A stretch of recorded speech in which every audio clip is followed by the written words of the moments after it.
하나님 감사합니다. 이렇게 또 우리 선교 방송을 통해서 하나님을 영화롭게 하며 주님 앞에 신앙을 고백하며 하나님 앞에 영광 돌릴 수 있는 예배를 할 수 있도록 축복하시니 감사합니다. 아멘. 이 시간 예배를 통해서 흑암의 세력들이 결박을 받게 하여 주시옵시고 하나님 나라가 예수 이름 앞에서 날마다 확장되어가는 역사가 있게 하옵소서. 부족한 동을 통해서 생명의 말씀이 선포될 때 하나님 앞에는 영광이 되고 전하는 자와 듣는 자가 성령이 충만하여서 하나님 예수의 생명으로 가득 채워지는 기적의 시간이 되기를 원합니다. 예수님 이름으로 기도드리옵나이다. 아멘. 요한계시록 1장 3절 말씀을 가지고 오늘은 반드시 속히 일어날 일들이라고 하는 제목으로 하나님 말씀으로 은혜를 나누기를 원합니다.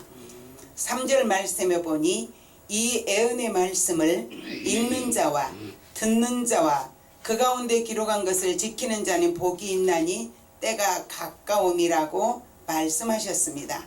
오늘은 믿음 생활 가운데 예수님의 제자들과 열심히 있는 수많은 사람들은 순교를 당했고 그 중에 예수님의 제자 요한은 여러 번 죽음의 고비를 넘기면서 반모섬으로 귀향을 와서 고통 가운데 있는 요한을 찾아오신 반드시 속히 될 일들을 알려주신 계시의 말씀을 가지고 우리가 은혜를 나누고자 합니다. 사도 요한은 예수님을 말씀을 기록한 서두에 분명하게 예수님의 계시라 이렇게 기록했습니다. 또한 반드시 속히 될 일이라고 기록하면서 이 예언의 말씀을 읽는 자가 복이 있고 듣는 자가 복이 있고 그 가운데 기록한 것을 지키는 자는 복이 있는데 이운즉 때가 가까웠다라고 말씀하고 계십니다. 아멘. 예수님께서 예수님의 제자 요한에게 나타나셔서 세상에 있는 대표적인 7 교회에 대해서 주여. 현재의 모습을 지적하고 계셨습니다. 예수님은 말씀하시기를 이제도 계시고 전에도 계셨고 장차 오실 이와 그의 보좌 앞에 있는 7 영과 또 충성된 증인으로 죽은 자들 가운데서 먼저 나시고 땅의 임금들의 머리가 되신 예수 그리스도로 말미암아 은혜와 평강이 너에게 있기를 원하노라고 기록하고 있습니다. 하나님의 생각은 하나님의 마음은 하나님의 백성들에게 고난이 아닌 평화를 주기를 원하십니다. 아멘. 늘 샬롬하고 살기를 원하시는 것이 아멘. 하나님의 마음이시라는 것입니다. 아멘. 또한 우리를 사랑하셔서 그의 피로 우리 죄에서 우리를 해방하시고 그의 아버지 하나님을 위하여 우리를 나라와 제사장으로 삼으신 예수님께 영광과 능력이 세세토록 있기를 원하노라고 요한은 기록하였습니다. 사도 요한은 누구보다도 예수님의 사랑을 많이 받았던 예수님의 제자였습니다. 그러나 반모섬에서 만난 예수님은 육신으로 함께했던 예수님의 모습과 전혀 다른 예수님을 만나게 되었습니다. 1장 17절에 보니까 내가 볼 때에 그의 발 앞에 엎드려져 죽은 자 같이 되매 그가 오른손을 내게 얹고 이르시되 두려워하지 말라 나는 처음이요 마지막이니 살아있는 자라 내가 전에 죽었었노라 볼지어다 이제 세세토록 살아있어 사망과 음부의 열쇠를 가졌노라고 예수님은 두려워하는 요한을 위로해 주셨던 것입니다. 아멘. 이 땅에서 살아가고 있는 저와 여러분은 본질은 죄인입니다. 그런데 오늘 1장 6절에 보니까 죄인인 우리를 구원하여서 구원해 주신 은혜도 너무 큰데 나라와 제사장으로 삼으셨다 이렇게 기록되어 있으니 감사는 당연한 것이고 우리는 거룩한 삶을 살면서 빛과 소금이 되어서 주님의 마음을 품고 예수님을 모르는 사람들에게 예수의 생명으로 채워가야 하는 사명자들이라고 저와 여러분들은 감히 말씀을 드리고 싶습니다. 아멘. 주님께서 요한에게 보여주시는 계시의 내용은 반드시 속히 될 일들을 보여주셨는데 이 계시의 말씀을 읽고 듣고 행하는 사람이 복이 있다고 하셨는데 아멘. 우리가 복 있는 사람이 되려면 이렇게 은혜를 사모하고 예배하는 장소에 올 수 있는 여러분들은 또 저는 복이 있다라고 감히 말씀드릴 수가 있다는 것입니다. 아멘. 이러한 복의 말씀이 계시록뿐만 아니라 성경 66권에 많이 기록되어 있지만 이제 우리는 창세기서부터 이제 모든 말씀이 요한 1, 2, 3서까지 다 이미 진행되어졌고 이제 우리가 기다리는 것은 다시 오실 주님을 기다리면서 살고 있다는 것입니다. 아멘. 그런데 세상 교회는 하나님 앞에서 네 교회 내 교회에 분열을 하면서 하나가 되는 것이 아니라 서로 잘난 척하고 자기를 내세우면서 이제 하나님의 마음을 아프게 할 때가 많이 있다는 것입니다. 세상 교회가 수없이 많고 섬기는 사람들에 따라 분량 또한 많고 적음이 있지만은 이 땅에 있는 모든 교회들의 주인은 바로 주님이십니다. 아멘. 주인이신 예수님께서 주인으로서 하실 일들을 교회에 알리고 계신다는 것입니다. 아멘. 주인이 되시기 위해서 그분은 종의 몸을 입고 이 땅에 오셔서 십자가에 피 흘려 죄인들의 죽음을 대신하셨고 하늘에 오르셔서는 교회를 제사장으로 삼으시고 장차에는 교회를 재림하셔서 신부로 삼으실 것이라는 것입니다. 아멘. 계시록 19장 8절에 보니까 그에게 빛나고 깨끗한 세마포 옷을 입도록 허락하셨으니 이 세마포 옷은 성도들의 옳은 행실이라고 말씀하셨습니다. 그리스도인이 거룩한 옷을 나의 행위로 받는 것이 아니라 믿음으로 구원받은 백성들에게 주님이 주시는 거룩한 옷을 저와 여러분은 입었다는 것입니다. 그러면서 9절의 말씀 보니까 천사가 내게 말하기를 기록하라. 어린 양의 혼인잔치에 청함을 받는 자들은 복이 있다고 말씀하셨습니다. 주님이 재림하실 때 부르시는 것이 아니라 미리 우리는 신부 단장할 수 있도록 부름을 받았고 이미 청함을 받았고 주님의 신부로서 준비할 수 있는 시간을 주신 주님 앞에 무한한 영광을 돌리기를 원합니다. 아멘. 예수님께서 재림하신 날에는 그분의 얼굴을 모두 대면해야 합니다. 예수님을 잘 섬기는 사람도 예수님을 십자가에 못 박은 사람도 다 예수님을 만나게 될 것입니다. 이때는 주님이 누구에게 더 임춘희 목사님 찬양을 잘하니까 임춘희 목사님을 더 사랑하는 것이 아니라 더 이쁜 사람을 사랑하는 것이 아니라 공의로운 심판주로 공의로운 신랑으로 이 땅에 주님이 오신다는 것입니다. 아멘. 예수님 앞에 설 때 입이 있어도 모든 사람들은 유구무원이라 했으니 아무도 지금까지 살아온 내 자신을 변명할 수가 없는 것입니다. 아멘. 주님 앞에 서서 이제 나의 지금까지 엄마 뱃속에서 응아하고 태어날 때부터 주님 품에 안기는 그 시간까지의 모든 것들이 한눈에 한순간에 보이는데 그 앞에서 주님 저는 하지 않았어요 라고 말할 사람은 없다는 것입니다. 그래서 우리는 청함을 받는 그 정말 이 복이 얼마나 큰지 하나님 앞에 늘 감사하면서 살기를 원합니다. 아멘. 청함을 받았지만 그 청함에 응하지 않는 사람들은 땅을 치고 통곡을 할 것입니다. 우리가 지금 열심히 전도할 때 거절한 사람들이 살아서 주님이 이 땅에 오시는 것을 볼 사람도 있을 수도 있습니다.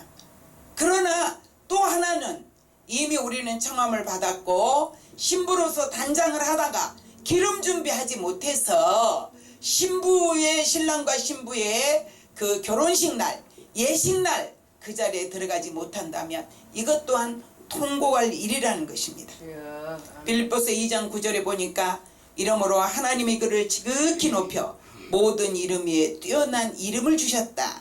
주님은 예수님이 지극히 그분을 높이셔서 예수 그리스도가 뛰어난 이름 세계의 주인으로 왕으로 이제 자리하고 계신다는 것입니다.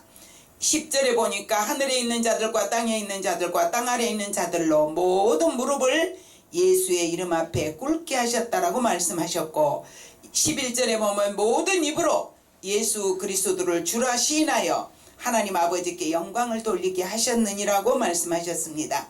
하나님의 신실하신 말씀은 1.1획도 변함이 없다는 사실입니다. 그러니 이 땅에 살아있는 동안 온 인류의 주인이신 예수 그리스도를 잘 섬겨서 주님의 심판대 앞에서 상급받고 이로 받으시기를 축원합니다. 아멘. 예수님은 영원히 살아계셔서 하늘과 땅을 주관하시며 우리에 함께하고 계신다는 것입니다. 사도 요한이 신앙의 박해로 인해서 밤모섬에서 외로이 고난을 받고 있을 때 주님은 외면하지 않으시고 사도 요한 곁에 계속 함께 하셨다는 것입니다. 주를 위한 고난에 동참하는 개인과 교회를 예수님은 친히 돌봐주신다는 것입니다. 주님은 당신을 사랑하는 자를 내버려 두시지 않으시고 간섭하시고 돌보시고 계십니다. 그러므로 우리는 예수님의 사랑에 감격할 수밖에 없다는 것입니다. 초대교회 7교회는 서로 다른 특색을 가지고 있습니다. 그러나 그 빛들이 조화와 통일을 이루어서 균형을 이루어가고 있다는 사실입니다. 어떤 교회는 칭찬하셨고 어떤 교회는 책망하셨습니다. 그 어느 교회든지 주님은 책망한 교회도 칭찬하신 교회도 주님이 주인이시고 주님이 간섭하고 계신다는 것을 우리는 잊어서는 안 된다는 것입니다. 아멘. 마태복음 18장 20절에 보니 두세 사람이 내 이름으로 모인 곳에는 나도 그들 중에 있느니라고 말씀하셨습니다. 그러므로 지상에 있는 모든 교회는 주님의 눈동자를 피할 수가 없다는 것입니다. 아멘. 제가 간 데마다 늘 강조하는 말씀이 있습니다. 인생은 누구나 반드시 종착역이 있습니다. 이제 젊었을 때는 잘 몰랐는데 나이가 어느 정도 먹고 제 주변에 있는 분들이 세상을 한 번씩 떠나는 걸 보면서 경험하면서 반드시 인생의 종착역 앞에 누구든지 다 설 수밖에 없다는 것을 우리는 부인할 수가 없다는 것입니다. 주님은 저와 여러분을 부르시는 그날에 우리가 주님 앞에 가서 우리의 눈물을 씻겨주시는 그 주님 앞에 위로를 받을 수 있는 자가 되어야 한다는 것입니다. 그것이 바로 주님이 공의롭게 심판하실 수 있는 하나님의 자녀로서의 권세를 충분히 누리면서 살 수 있다는 것입니다. 고난 중에 있는 교회는 사람들이 볼 때는 추하고 무능하고 또 사람들이 볼 때 낙심할 수밖에 없는 것 같이 보이지만은 그곳에서 주님은 위로하시고 함께 하시고 주님이 어느 날인가 그들을 높이신다는 것입니다. 아멘. 에스겔서 18장 24절에 보니까 높은 나무는 낮추시고 낮은 나무는 높이셔서 주님이 말씀하시기를 반드시 말씀하시고 이루신다고 말씀하셨습니다. 아멘. 영광 중에 계신 주님이 성령으로 임재하셔서 지금도 하나님의 사람들을 위로하고 치료하고 계신다는 것입니다. 또한 두려워하지 말라고 주님은 요한에게 말씀하시고 새 힘을 주셨던 것입니다. 아멘. 지상에 있는 교회들에게 예수님의 신부처럼 거룩한 삶을 살기를 원하시는 분이 주님이십니다. 사도 요한이 밤모섬에서 고난 중에 눈물을 흘리고 있는 그 요한에게 임재하셔서 앞으로 되어질 일을 주님은 말씀하셨는데 다니엘이 자기 나라와 민족을 위해서 기도할 때 하나님은 이제 천사를 보내셔서 이스라엘이 어떻게 되어질 거를 말씀하셨는데 그 말씀대로 이루어지셨고 예루살렘은 무너졌고 이제 그들은 지금 그 기가 막힌 나라를 다 빼앗긴 채 주님을 십자가에 못 박은 죄의 대가를 받고 있다는 사실입니다. 우리도 부르심을 받은 저와 여러분도 불러주신 그분 앞에 부끄럽지 않는 삶을 반드시 살아야 한다는 것입니다. 죽음 앞에서 승리하신 예수님은 죄의 대가로 죽음의 달에 있는 우리에게 승리할 수 있도록 말씀하고 계시는 것입니다. 우리 모두는 계시록 1장 3절에 기록되어 있는 말씀처럼 읽는 자가 복이 있고 듣는 자가 복이 있고 말씀을 지키는 자가 복이 있으니 이렇게 말씀을 읽기를 즐거워하고 말씀을 듣기를 즐거워하고 읽고 듣는 것으로 그치는 것이 아니라 그 말씀을 행해서 하나님 앞에는 영광이 되고 세상 사람들 앞에는 빛과 소금의 역할을 감당하고 저 사람은 정말 예수 믿는 사람 같아 라고 말을 받을 수 있는 들을 수 있는 그런 것을 주님은 원하신다는 것입니다. 세상에 모든 것들이 다 패역해 있는 이 험한 세상에 저는 오다가 임준희 목사님이 보내온 그 카톡의 내용을 보니 정말로 감동적이었습니다. 우리가 얼마나 서로 시기하고 질투했으면 마스크를 쓰겠습니까? 우리가 얼마나 서로 찢고 볶고 싸웠으면 거리 두기를 하겠습니까? 우리가 얼마나 손으로 죄를 지었으면 가는 데마다 손을 소독하게 하겠습니까? 할렐루야. 그런 내용을 보면서 너무 감동이 되었어요. 그래서 제가 톡에 쫙 날렸어요. 단톡방이 여러 개가 있는데 거기에 쫙 날렸더니 어떤 곳에서 저한테 이렇게 문자가 왔습니다. 종교적인 내용은 조금 안 했으면 좋겠다. 지금 그분이 누가 저를 초대했는지 모르겠지만 어쨌든 저는 초대했으니까 신앙인일 것이고 목사님들일 것이라고 생각해서 그 방에 들어갔는데 제가 너무 그 내용을 혼자만 가지고 있기는 너무 아깝잖아요. 저희 가족톡에도 보내고 저희 교회 또 단톡에도 보내고 뭐 모든 단체방에 막 보냈어요. 너무 좋으니까 우리가 시기하고 얼마나 질투했으면 얼마나 우리가 입으로 험한 말을 했으면 마스크를 쓰고 전 어느 순간 그런 그 말씀이 생각이 나더라고요. 갑자기 무슨 생각이 나냐면 어렸을 때 아버지가 그 소를 가지고 밭을 갈잖아요. 논을 갈잖아요. 근데 소가 일을 잘 안 할 때가 있어요. 그럼 입에다가 망을 씌우시더라고요. 왜요? 먹으려고 껄떡거리고 있으니까 이제 입에다가 망을 씌워서 그 소가 밭을 갈고 논을 갈도록 하시더라고요. 어느 순간에 갑자기 그 생각이 퍼뜩 떠오르면서 저희 남편 목사님한테 그랬어요.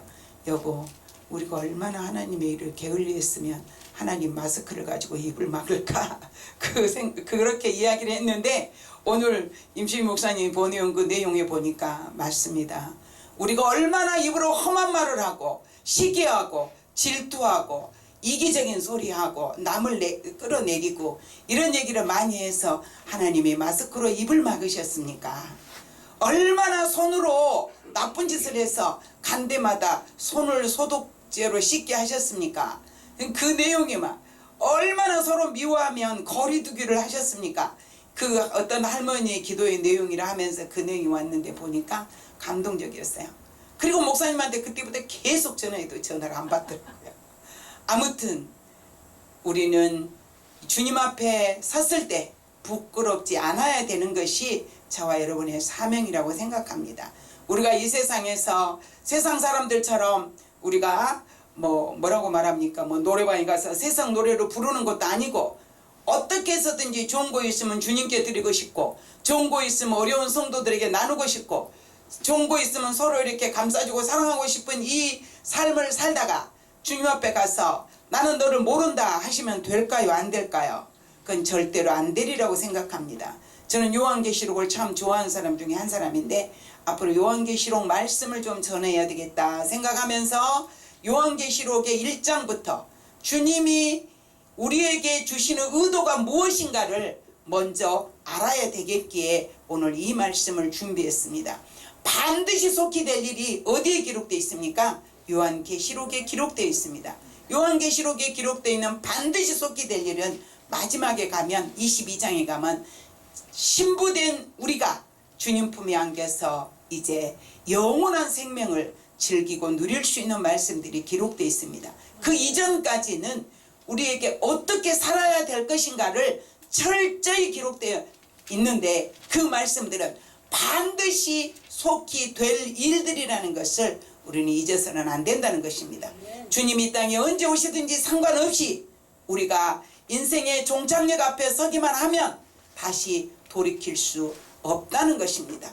통곡한다는 것은 무슨 뜻입니까? 기회가 다시는 없다는 것입니다. 옛날 어른들 속담처럼 미련은 먼저 들고 후회는 나중 든다고 했습니다. 무슨 뜻일까요? 후회가 나중 든다는 것은 돌이킬 수 없다는 것입니다. 그 지난날에 가버리는 시간과 그 기회는 나에게 다시 올 수 없다는 것입니다. 오늘 이 시간이 저와 여러분에게 아주 소중한 시간이고 조금 후에 그 시간 또한 소중한 시간인 것입니다. 어쨌든 하나님께 영광 돌리는 삶으로 저와 여러분의 삶으로 끝나는 것이 아니라 우리의 자녀들에게 천대까지 이르러 우리의 후손들에게 천대까지 이르러 하나님의 축복이 넘치는 그런 신앙의 믿음의 조상의 삶이 만들어져 가야 된다는 사실을 저와 여러분들이 늘 고백하면서 조심스러운 삶으로 하나님께 영광 돌리는 빛과 소금의 사명을 감당하시기를 주님의 이름으로 축원합니다. 아멘. 기도하겠습니다. 좋으신 하나님 감사합니다. 반드시 속히 될 일을 말씀하여 주신 우리 주님, 저희들의 심령 속에 요한에게 계시하신 이 말씀이 곧 우리 자신에게 주신 말씀을 깨닫게 하여 주시옵시고, 주님 만나는 그 시간까지 늘 거룩한 삶을 살아서 빛과 소금의 사명을 감당하게 하옵소서. 이 선교 방송을 통해서 수많은 사람들이 희망을 얻게 하시고 소망을 갖게 하시고 영원한 예수의 생명으로 채워져가는 역사가 있게 하옵소서. 예수님의 이름으로 축복하며 기도드리옵나이다. 아멘.